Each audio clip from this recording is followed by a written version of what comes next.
memulai pembelajaran hari ini, silakan salah satu untuk memimpin doa. Siapa? Khalil. Oke, silakan. Sebelum mengawali pembelajaran pada pagi hari ini, alangkah baiknya kita berdoa menurut kepercayaan masing-masing. Berdoa dipersilakan.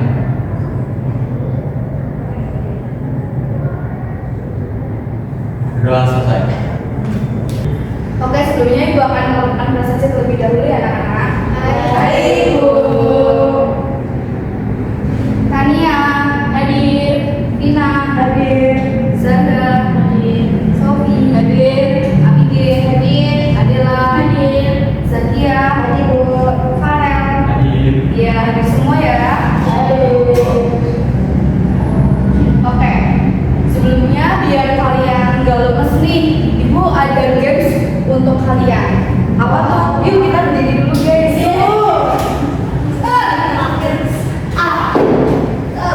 Aduh.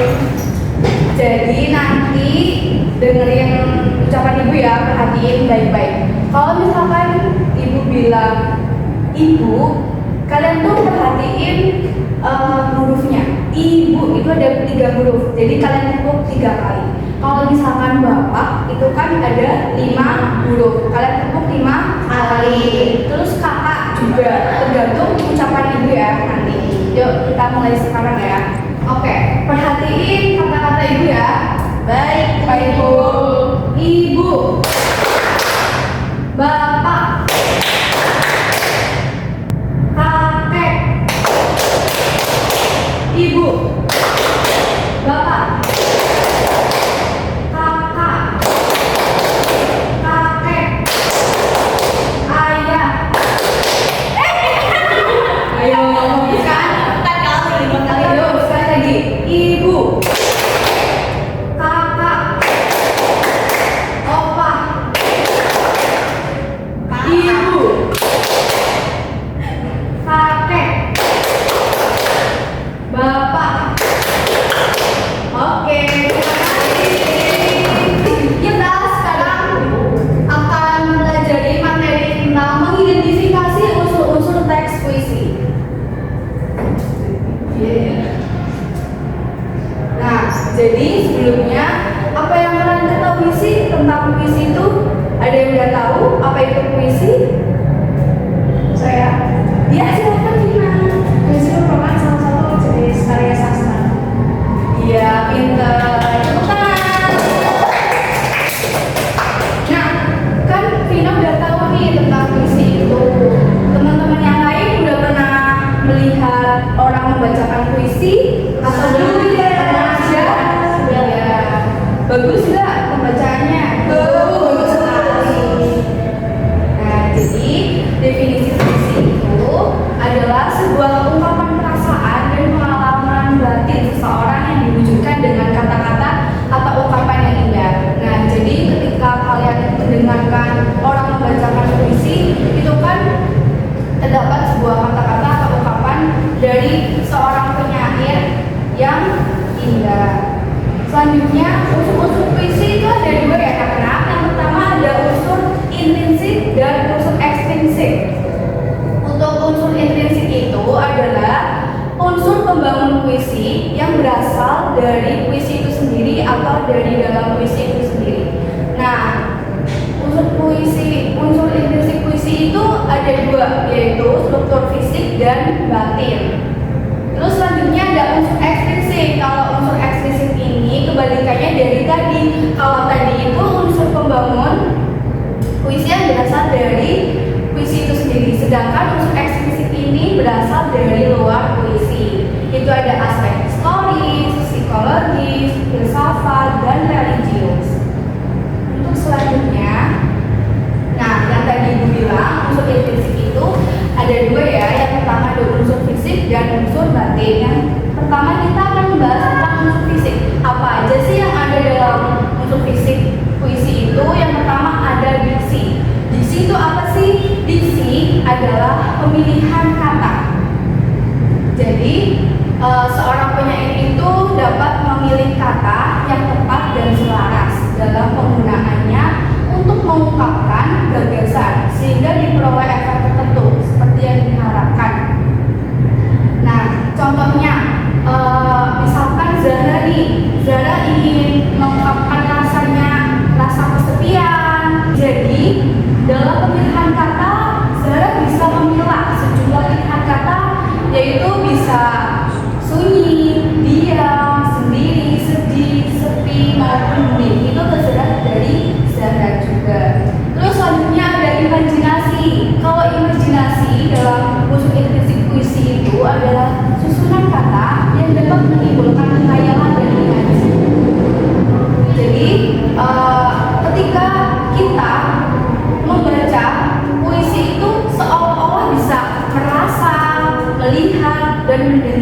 sesuatu yang diucapkan oleh penyair. Jenis pengimajian itu ada 3. Yang pertama ada imaji visual atau citraan penglihatan. Citraan penglihatan tentunya kita menggunakan indera apa? Mata, penglihatan. Ya. Terus imaji pendengaran menggunakan indera Pendengaran, telinga. Nah, selanjutnya ada imaji peragaan. Terus lanjut ini ada bahasa kiasan atau gaya bahasa. Bahasa yang mengekspresi sebuah makna secara tidak langsung yang memiliki arti tidak sebenarnya, di mana seseorang harus menerka maksud dari kata tersebut. Nah, jadi di gaya bahasa ini itu kita harus menerka maksud dari penyair itu apa. Nah, jenis-jenis bahasa kiasan atau gaya bahasa itu ada metafora, simile, personifikasi, dan lain-lain. Nah, dari contoh bahasa kiasan atau gaya bahasa itu ada kata kecil hati. Kecil hati itu kan artinya penakut ya. Jadi ini ada contoh kalimatnya, walaupun terlihat besar, namun sebenarnya ia berhati kecil. Terus contoh kedua ada bermuka 2. Bermuka 2 itu kan artinya tidak memiliki pendirian yang tetap atau suka berpura-pura. Nah, contoh kalimatnya itu ada koruptor itu bermuka 2 karena hanya menampakkan kebaikan di depan kamera. Terus selanjutnya ada kata konkret. Nah, kalau kata konkret ini kebalikannya dari tadi gaya bahasa. Kalau gaya bahasa itu tadi apa? Arti yang tidak sebenarnya. Nah, kalau kata konkret itu nyata atau sebenarnya yang memiliki sebuah makna wujud, makna fisik, nyata, dan makna yang sesuai dengan konteks isinya. Selanjutnya ada rima. Nah, rima ini adalah persamaan bunyi. Persamaan bunyi itu bisa di bagian awal, tengah, maupun akhir puisi. Selanjutnya ada tipografi. Sebelumnya ada yang pernah mendengarkan apa itu tipografi? Belum ya. Nah, jadi dalam puisi itu tipografi adalah menata huruf atau bisa disebut dengan sebagai perwajahan puisi. Jadi tipografi itu adalah wajah dari puisi yang digunakan untuk menciptakan kesan yang menarik bagi pembaca. Nah, fungsi dari tipografi adalah membuat teks berguna dan mudah digunakan. Tipografi menghidupkan teks dalam sebuah tulisan, membuat lebih menarik, sehingga pembaca itu bisa penasaran dan ingin membaca keseluruhan teks. Nah, ini ada jenis-jenis tipografi. Yang pertama itu adalah tipografi konvensional. Itu apa sih? Kalau tipografi konvensional itu yang mengikuti aturan apa adanya tanpa membentuk gambar atau bentuk tertentu. Nah, bisa dilihat ya contohnya itu mengikuti aturan. Nah, ini selanjutnya ada tipografi kontemporer itu kebalikannya dari tadi. Kalau ini itu menyampaikan kebebasan berekspresi penulisnya. Penulisnya itu bebas mau paragrafnya seperti apa. Seperti yang dicontoh itu kan tergantung dengan penyairnya. Selanjutnya tipografi seperti prosa. Nah, kalau tipografi seperti prosa ini sama kayak yang pertama tadi, mengikuti aturan, berbentuk paragraf yang beraturan. Bisa dilihat ya contohnya itu. Nah, tadi kan kita sudah membahas tentang unsur fisik. Selanjutnya kita akan membahas tentang unsur batin. Unsur batin dalam puisi itu ada tema, rasa atau feeling, kemudian nada, dan ada amanah atau pesan. Jadi tema itu ada yang sudah tahu sebelumnya apa itu tema anak-anak? Belum. Iya, betul. Jadi sebelum kita membuat sebuah puisi, itu kita menentukan temanya. Nah, jadi tema itu adalah gagasan pokok atau ide yang ingin disampaikan penyair melalui puisi. Contohnya itu ada ketuhanan, kemanusiaan, cinta, perjuangan, dan sebagainya ya. Terus yang kedua ada rasa atau feeling. Rasa itu dalam puisi adalah sikap penyair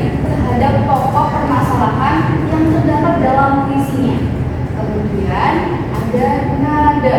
Nah, nada itu cara penyampaian penyair kepada pembaca puisi. Jadi ketika kalian misalkan nanti membacakan puisi itu kan ada nada-nada ya yang kayak harus nadanya di datar atau tinggi atau rendah. Selanjutnya ada amanah atau pesan. Tentunya pesan yang ingin disampaikan dalam puisi oleh penyair. Nah, tadi ada unsur intrinsik, kemudian ini ada unsur eksplisit. Nah, unsur eksplisit itu kan dari luar puisi. Itu ada biografi. Biografi itu latar belakang atau riwayat hidup dari penyair puisi. Terus kemudian ada sosial, ada masyarakat itu kondisi dan sosial saat puisi dibuat. Selanjutnya ada nilai-nilai. Nilai dalam puisi itu mengandung nilai-nilai yang terkandung di dalamnya. Unsur nilai pada puisi itu bisa berupa nilai-nilai di bidang ekonomi, politik, budaya, sosial, pendidikan, dan lain-lain. Nah, anak-anak tadi kan sudah kita belajar tentang unsur intrinsik dan ekstrinsik. Sekarang kita akan latihan soal nih.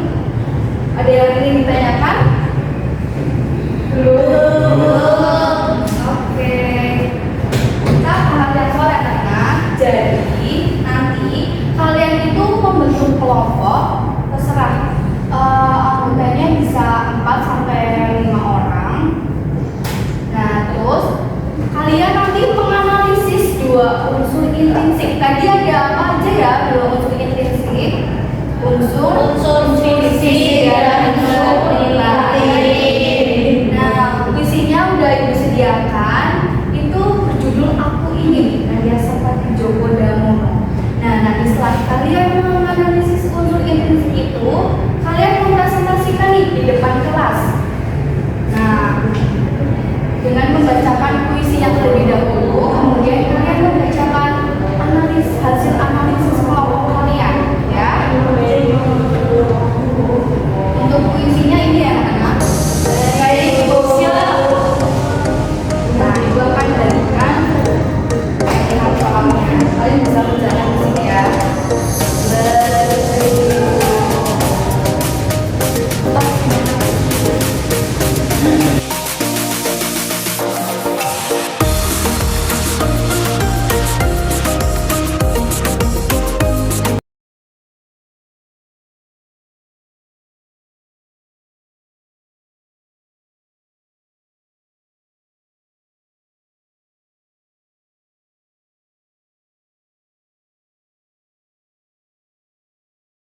Oke anak-anak, sudah selesai semua mengerjakan?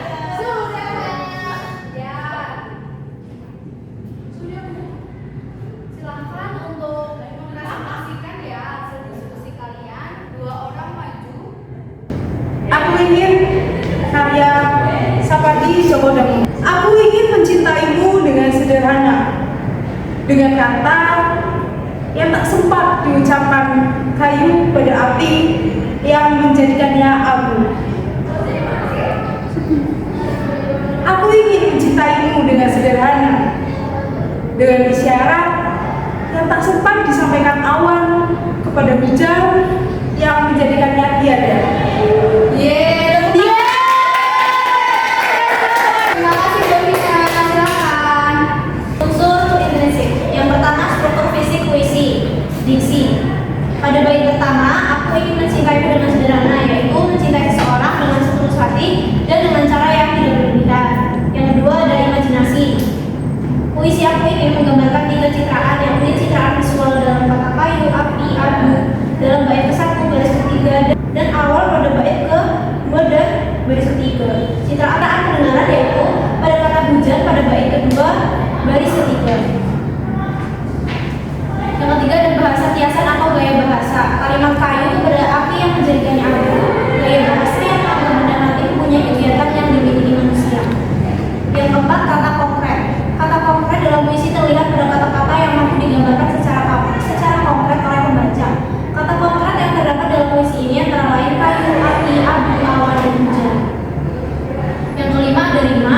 Rima pada puisi tersebut yaitu A, B, A, A pada akhir setiap kalimat. Yang terakhir ada tipografi. Tipografi seperti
analisisnya.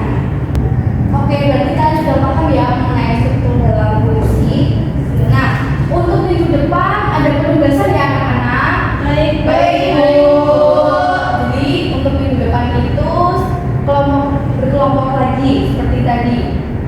Nah, bedanya di minggu depan itu kalian menganalisis unsur ekstrinsik dalam puisi tadi yang berjudul Aku Ingin karya Salpa Djoko Damono. Lalu mempresentasikan hasil diskusinya seperti tadi ya anak-anak. Jangan lupa dikerjakan. Baik, Bu. Nah, jadi tadi kita udah membahas mengenai unsur-unsur teks puisi. Jadi puisi tadi apa ya anak-anak?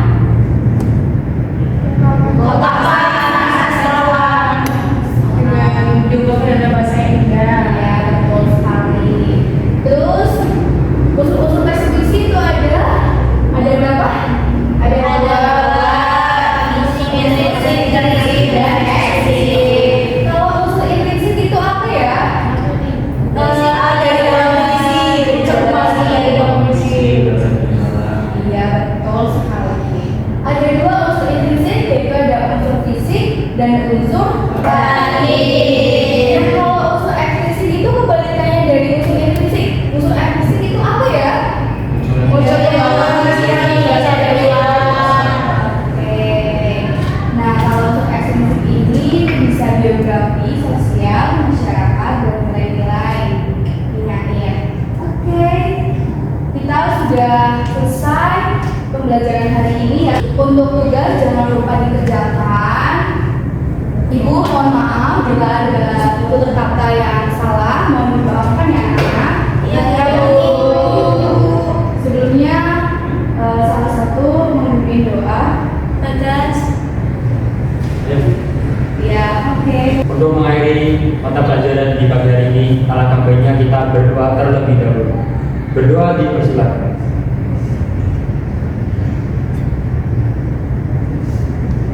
Berdoa sudah. Amin. Oke anak-anak, terima kasih sudah mengikuti pembelajaran hari ini dengan baik. Kalian bisa belajar lagi ya untuk memahami materi yang sudah dijelaskan di rumah masing-masing. Dan